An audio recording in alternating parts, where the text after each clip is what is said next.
زۆر سپاس جێگری سەرۆ.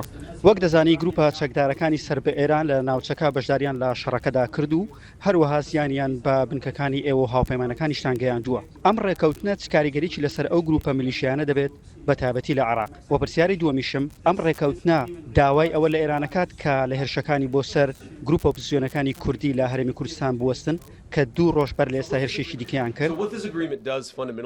یەک و ئەڤ ڕێکەفتن دبنگەها خۆدا دەخوازە ئەوە و داخوازێژی ئیرانê dike weke welatekî yasayî reftarê bike. Eger wisa neke, wek çawa ku gelek xelk di wê baweriyê de ne ku Îran çi caran wisa nake jî, vê demê çi sûdeke aborî bi dest naxe. Lê eger wisa bike, ev dê tiştekî gelek baş be ji bo her kesî. Tiştekî baş dibe ji bo Kurdan jî. Tiştekî pir baş dibe bo her kesek ku dibin bargiranî an jî gefa wan rêxistinên terorîstî de bûn ku Îranê piştevaniya wan dikir. Bendevariya me ew e ku Îran dest ji wan karan berde. Eger ji wan karê xwe raneweste, vê demê çi sûdekê ji rêkeftinê bi dest naxe.